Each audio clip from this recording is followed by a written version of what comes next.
Like a dog without a bone, an actor out alone, riders on the storm. There's a killer on the road, his brain is squirming like a toad.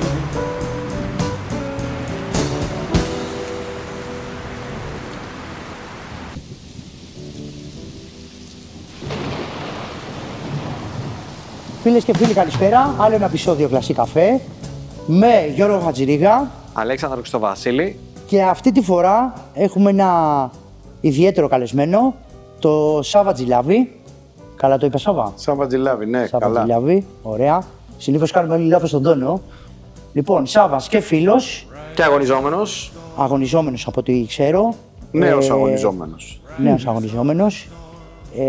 Αλλά πολύ ικανός. Εσείς γνωρίζεστε, έχετε μια πορεία πάνω στους αγώνες μαζί, έτσι δεν είναι? Είναι ακριβώς έτσι. Γνωριστήκαμε στους αγώνες ράλι. Ένας εξαιρετικός οδηγός, πολύ καλός φίλος. Αλλά το πιο σημαντικό από όλα, του αρέσει να διασκεδάζει και να περνάμε καλά όλοι μας. Οπότε είναι το σημαντικότερο. Θα μας πεις γι' αυτό λίγο πιο μετά. Ωστόσο, ο Σάββας σήμερα μας έχει φέρει δύο υπέροχα αυτοκίνητα. Θα έλεγα από τη συλλογή του, δύο πολύ ιδιαίτερα αυτοκίνητα. Δύο Porsche μας έχει φέρει η Σάββα. Θέλω να μας μιλήσεις λίγο για αυτά. Είναι η Ασπρούλα και η Μαυρούλα. Η Ασπρούλα και η Μαυρούλα. Έτσι η Ασπρούλα είναι λίγο πιο γρήγορη. Okay. Η Μαυρούλα είναι λίγο πιο κυριλέ που λέω εγώ. Okay. Ήρθαμε εδώ στο πρώτο meeting και σας ευχαριστώ που με καλέσατε να τα πούμε από κοντά, γιατί είμαστε όλοι φίλοι και θέλουμε να περνάμε καλά. Να είσαι καλά, είναι αλήθεια αυτό. Έφερα ένα 911 Targa Turbo που είναι, θα έλεγα, λίγο σπάνιο, γιατί δεν υπάρχουν πολλές καρότσες Targa Turbo. Ναι, το άσπρο. Το οποίο είναι και μπάλα roof. Και τι σημαίνει και μπάλα roof? Αυτή την καρότσα την είχε πάρει ο Κεμπάλα και της έκανε όλο το interior και μετά χρησιμοποίησε κομμάτια turbo roof motor, οπότε παρέδωσε αυτό το αυτοκίνητο το 1982. Δεν υπάρχουν πολλά Targa turbo γνήσια. Είδα πως στο τιμόνι έγραφε Κεμπάλα. Μπερδεύτηκα λίγο με το μοτέρ, αλήθεια είναι πως, γιατί είδα και έγραφε roof. Έφτιαχνε τότε ο Ρουφ τα μοντέλα του Κεμπάλα. Από το 1981 μέχρι το 1983 ο Κεμπάλα, πριν κλείσει σαν εργοστάσιο και μετά ξανά άνοιξε, είχε κάνει μια συνεργασία με το Ρουφ και έκανε εκείνος όλο το interior και έπαιρνε μηχανικά μέρη από το Ρουφ. Ο Ρουφ τότε είχε βγάλει το 3,4 το turbo και τέτοιο μοτέρ, είμαστε τυχεροί, έχει αυτό το αυτοκίνητο. Με όλα τα ρουφ και έχουμε και όλα τα πιστοποιητικά, αλλά δεν παίζει κανένα ρόλο. Το θέμα είναι να τα ρολάρουμε και να μας αρέσει να τα οδηγούμε. Είναι αλήθεια αυτό, είναι αλήθεια. Και είναι δύο τα Porsche γιατί είναι δύο η γη μου. Και γενικότερα προσπαθώ. Δεν σας αρέσουν καθόλου τα Porsche δηλαδή, έτσι? Οπότε τα έχεις μοιράσει. Τα έχω μοιράσει. Ένα ο Μπίλης και ένα ο Τζίμις. Και από όσο είδα, ήρθες και με ένα μπλε μαύρο, blue black. Είναι ένα Blue Black 911 Cabrio του 1988. Σπάνιο κομμάτι, γιατί είναι από τα τελευταία 911 πριν το 964, το οποίο το έβγαλε με G50 Sasman, που είναι από τα καλά Sasman με τις βελτιώσεις που έκανε η Porsche. 3.2 βέβαια, bulletproof motor. Χειροκίνητο αυτό, έτσι μας είναι χειροκίνητο πάντα και έχει ηλεκτρική οροφή. Αυτό είναι σπάνιο, πολύ σπάνιο να έχει ηλεκτρική οροφή. Εντάξει, σπάνιο. Βγήκανε μπόλικα κομμάτια από αυτά, έτυχε και το βρήκαμε και το ανακατασκευάσαμε στο σημείο που το έχουμε φτάσει. Είναι η διαφορά του άσπρου με το blue black, ότι το άσπρο είναι ένα λίγο widowmaker που τα λέγανε παλιά οι Αμερικάνοι, ενώ το blue black είναι ένα λίγο πιο κυριλέ, πιο classic αυτοκίνητο. Θέλεις να το ρολάρεις, θέλεις να κάνεις βόλτες το καλοκαίρι. Πάντως και τα δύο είναι πανέμορφα και όπως είδαμε και ερχόσουνα, νομίζω οποιοσδήποτε θα δυσκολευόταν αν μπορούσε να επιλέξει ποιο από τα δύο. Αλλά από όσο ξέρω, έχεις και άλλα αυτοκίνητα, έχεις μια πολύ όμορφη συλλογή. Υπήρξε ένα mystic meeting, το οποίο είχα την τιμή να με καλέσετε, στο πρώτο που ήμουν εγώ, το οποίο έγινε στον γκαράζ σου, έτσι δεν είναι? Γενικότερα στον γκαράζ μας αρέσει κατά καιρούς, γιατί το έχουμε χώρο που έχω μεν τα αυτοκίνητά μου, αλλά έχω και lounge που περνάω ωραία με τους φίλους μου, μπορεί να ψήσουμε, εμένα με ενδιαφέρει να μαζευτούμε άνθρωποι και φίλοι οι οποίοι τους αρέσει το κλασικό αυτοκίνητο και να περάσουμε καλά. να πιούμε τα ποτάκια μας, να ηρεμήσουμε, αυτό να ζήσαμε, φάμε. Και νομίζω, όντως έτσι δεν περάσαμε είναι? πολύ καλά, πάρα πολύ Μου καλά. άρεσε η ιδέα ότι εσύ κάνουμε- κάλεσες εμένα, ναι. ο Σάββας κάλεσε εσένα, ήταν άκρος μύστικτο όλο. Κάνουμε κάποια Και ήταν τελείως short notice. spontaneous, Το ήταν τελείως βασικό είναι ότι spontaneous. το κάνουμε short notice. Οκ. Μία μέρα πριν, μερικές ώρες πριν, Οκ. βγαίνει ωραίο και θεωρώ ότι θα συνεχίσει να βγαίνει ωραίο.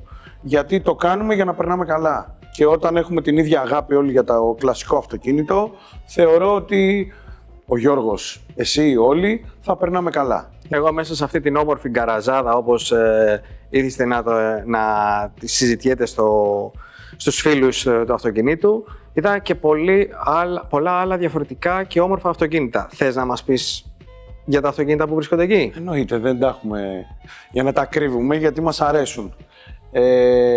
Καταρχάς έχει τη μεγάλη μου λατρεία μέσα, έχει 2 Mini Cooper, τα οποία από αυτά ξεκίνησα θεωρητικά το 2008. Βέβαια έχω μεγάλο παρελθόν, θα το συζητήσουμε πιο μετά ίσως. Το 2008, έχοντας εγώ ένα ξενοδοχείο στη Νέα Μάκρη, μέσα στο γκαράζ του ξενοδοχείου βρήκα το πρώτο μου Mini Cooper, Okay. το οποίο ήταν του παλιού ιδιοκτήτη, το οποίο το πήρα και το ανακατασκεύασα. Ξεκίνησα να κάνω κάποιους αγώνες regularity με αυτό. Ήρθε και η σύζυγός μου σε κάποιους αγώνες regularity. Το αγάπησα, γιατί είναι ένα easy handling αυτοκίνητο και γενικότερα θεωρώ ότι ένα γκαράζ με κλασικά αυτοκίνητα δεν γίνεται να μην έχει ένα Mini. iconic Mini Cooper.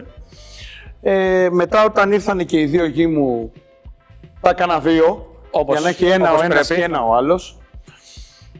Εκτός από αυτά, επειδή εγώ τα τελευταία χρόνια επιλέγω να κάνω με την οικογένειά μου διακοπές μόνο με κλασικά αυτοκίνητα. Αυτό ήθελα να σε ρωτήσω. Νομίζω ότι για μένα τα 2 ωραιότερα αυτοκίνητα είναι αυτά. Έχω πάρει 2 Mini Moog, Ναι, ένα ροζ για τη σύζυγό μου, το έχουμε βάψει, ένα wow. κίτρινο, για να περνάμε καλά το καλοκαίρι ανέμελα και να μας θυμίζουν χρόνια παλιά.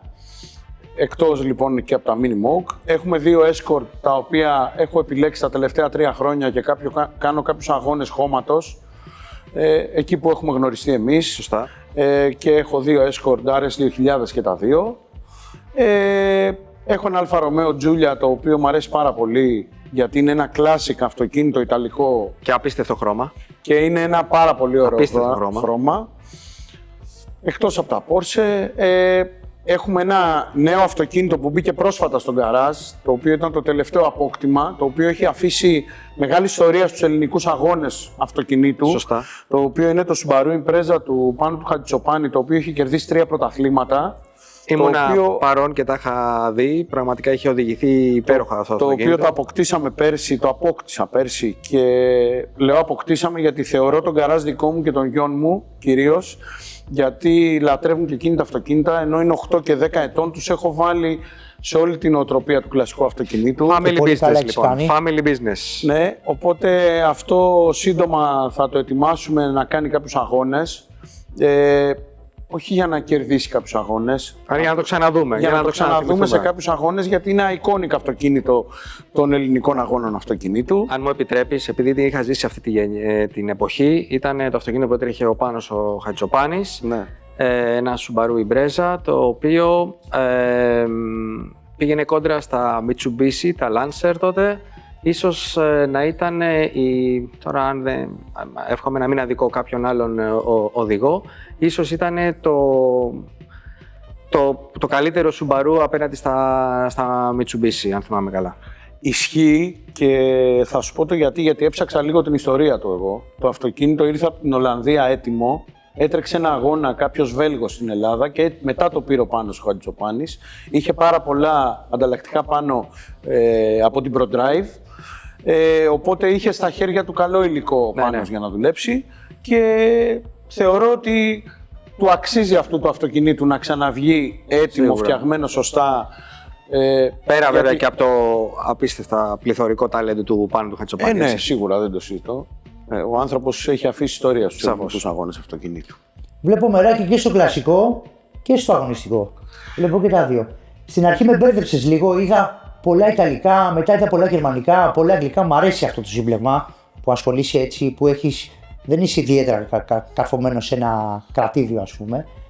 Σ' αρέσουν, βλέπω είναι σύμμικτα τα συναισθήματα που έχεις. Θεωρώ Βλέπω πολλά ότι- Porsche, βλέπω ιταλικά αυτοκίνητα, βλέπω ιαπωνικά αυτοκίνητα. Θεωρώ ότι υπάρχουν πολλά iconic αυτοκίνητα και θεωρώ ότι μια συλλογή, όσο καταφέρω εγώ να τη φτιάξω, μπορεί να έχει απ' όλα. Okay. Έτσι, ξεκίνησα από τα Mini Cooper, πήγαμε στα Mini Moog, πήγαμε στα Porsche, πήγαμε στο Giulia, τον Nova. Να σε διακόψω, Το γιατί δώρο που όλα μας αυτά έφερες. που έχεις πει είναι πραγματικά πολύ Iconic, ενδιαφέροντα. Αλλά από πού ξεκίνησαν όλα αυτά, πού κόλλησες που λέμε το μικρόβιο για το ενθουσιασμός, αυτοκίνητο, από από πού πού ήρθε ο προήλθε, ενθουσιασμός, αν έχεις κάποια ιστορία. 1995. Έχω πάρει το δίπλωμα 6 μήνες και του αυτοκινήτου, έτσι, άδεια οδηγήσεως. Οδηγήσεις. Έχω ένα φίλο ο οποίος μένει στην Πεύκη. Περπατώντας λοιπόν από το σχολείο, γιατί πήγαινα σε ένα σχολείο κοντά εκεί, σε μια πιλωτή γκαράζ είδα ένα Triumph TR6 Φοβερό αυτό. κόκκινο με αμερικάνικες πινακίδες. Wow. Εντυπωσιακό Πήγα για στο τότε. σπίτι Εντυπωσιακή εικόνα. και λέω μπαμπά, βρήκα τι αυτοκίνητο θέλω να μου πάρεις. Το σπίτι μου εμένα ήταν στη Νέα Μάκρη, εκεί που ζω και κατοικώ ακόμα και επιχειρώ. Παίρνω λοιπόν τον πατέρα μου και πάμε εκεί και του λέω σε παρακαλώ θέλω αυτό το αυτοκίνητο. Το κάνω εικόνα. Το κάνω εικόνα, το Και φαντάζομαι. σε 3 μήνες το αυτοκίνητο ήταν δικό μου. Πώς? Αυτό ήταν με αμερικάνικα νούμερα ενός Έλληνα εξ Αμερικής, ο οποίος είχε έρθει στην Ελλάδα να μείνει μόνιμα. Το είχε φέρει γιατί το είχε εκεί. Έτυχε και ήταν η χρονιά που έμπαινε ιστορικό εκείνο το αυτοκίνητο. Γνώρισα τις τότε εποχές τον Βαρθολομαίο το Στέλιο, καλή του έρα εκεί που είναι, γιατί μιλάω μαζί του ακόμα, είναι πάρα πολύ καλός άνθρωπος. Και με βοήθησε στο να βγάλω ιστορικές πινακίδες, γιατί δεν ήταν εύκολο τότε, δεν είναι όπως τώρα που είναι λίγο πιο εύκολο. Τότε τα ήταν ακόμα πράγματα. πιο δύσκολο, ήταν γατόρθωτο σχεδόν επιχείρημα. Και μετά από 6 μήνες ήταν το πρώτο μου αυτοκίνητο. Είχε δυστυχώς μια ατυχία αυτό το αυτοκίνητο, γιατί μόλις πήρε δίπλωμα ο αδερφός μου, το πήρε μια μέρα και είχε ένα ατύχημα. Δόξα τω Θεώ ήταν καλά, αλλά το αυτοκίνητο δεν ήταν καλά. Πήρα ένα λευκό μετά τέτοιο και Αφορμή- 6 και εκείνη. αφορμή για να πάω στο δεύτερο αυτοκίνητο μετά. Έτσι κακό για καλό. Έτσι ξεκίνησε η τρέλα μου με τα κλασικά Μα αυτοκίνητα. τα TR6, από όσο λένε και οι παλιότεροι, γιατί εγώ δεν τα πρόλαβα, ήταν πολύ γρήγορα, δυνατά και έως και επικίνδυνα αυτοκίνητα. Υπήρχε μια φήμη, βέβαια δεν νομίζω ότι είναι αληθινό αυτό, ότι αυτά τα αυτοκίνητα είχαν απαγορευτεί ένα φεγγάρι μετά να απολύονται στην αμερικάνικη αγορά. Ισχύει αυτό, γιατί το έχω διαβάσει κι εγώ. Δεν πάβει όμως να είναι 2.500 κυβικά με τα καρμπιλατέρ του, με μια τεράστια μούρη που λέω Καπό, μπροστά. ναι. Ένα πάρα πολύ καλό αυτοκίνητο. Δεν έχω βρει ακόμα ένα καλό στην ελληνική αγορά, γιατί θέλω να ξαναπάρω ένα. Ετοιμάζω άλλα project τώρα. Μετά από αυτά λοιπόν, και αφού τελείωσα το 2000 και με το λευκό που είχα πάρει το TR6, μέχρι το 2008 που βρήκα το Mini μέσα στο Ξενοδοχείο. ξενοδοχείο, είχα ψηλοσταματήσει, αλλά μου αναβίωσε στιγμές στο Mini και έτσι ξαναξεκίνησα και τώρα δόξα τω Θεώ προχωράμε και έχουμε και 2-3 project που συνεχίζουμε, iconic αυτοκινήτων πράγματα. που θεωρώ εγώ, για να βγουν στο δρόμο κι αυτά, για να τα βολτάρουμε και να τα χαιρόμαστε. Ωραία, και μια τελευταία ερώτηση, αν μου επιτρέψει, Αλέξανδρε, να την κάνω εγώ. Παρακαλώ, και βέβαια. Έρχεται λοιπόν η μέρα που πρέπει να μείνεις με ένα αυτοκίνητο. Ένα μόνο αυτοκίνητο. Ποιο θα ήταν αυτό? Από όλη τη συλλογή. Από όλη τη συλλογή, από ό,τι έχει περάσει, από όποιο αμάξι έχει περάσει από τα χέρια σου, από όποιο θα ήθελες, από όποιο Ίσως έχει και όχι οδηγήσει, μόνο ας από τη μην είναι συλλογή που δικό έχει, σου. και αν δεν είναι δικό Οτιδήποτε. του, οκ. Αν σου λέγανε ένα αμάξι, ποιο αυτοκίνητο? Θα μένεις μόνο με ένα, έτσι. Με το πράσινο Mini Cooper που έχω. Θα σου φανεί περίεργο, μπορεί να είναι το πιο οικονομικό σαν αξία ή οτιδήποτε, αλλά είναι ένα αυτοκίνητο το οποίο έχω κάνει πάρα πολλούς αγώνες regularity πριν μπω στο sporting με τα escort και μου έχει κάνει όλα τα χατήρια. Έχω περάσει πολύ ωραίες στιγμές με αυτό. Ωραίο συναίσθημα. Πολύ ωραίο συναίσθημα και αυτό αποδεικνύει γιατί ο Σάββας είναι άνθρωπος του αυτοκινήτου, ενώ σήμερα ήρθε με δύο πολύ όμορφα αυτοκίνητα, Porsche, και έχει οδηγήσει πολύ γρήγορα και πολύ δυνατά αυτοκίνητα. Καταλαβαίνει ότι το Mini Cooper, που είναι σαφώς ένα iconic αυτοκίνητο για τον πραγματικό οδηγό, είναι ένα σημείο αναφοράς. Και νομίζω ότι και εγώ θα συμφωνούσα ότι αν και εγώ θα διάλεγα ένα από τα αμάξια που έχει, ίσως θα ήταν για το Mini. Πολύ κλασικό συναίσθημα. Συμφωνώ μαζί σου. Άλλο ένα επεισόδιο του Κλασσί Καφέ έφτασε στο τέλος του. Ευχαριστούμε πάρα πολύ τον Γιώργο Χατζηρίγα και τον Σάβα που ήταν μαζί μας. Κυρίες και κύριοι, καλό σας βράδυ.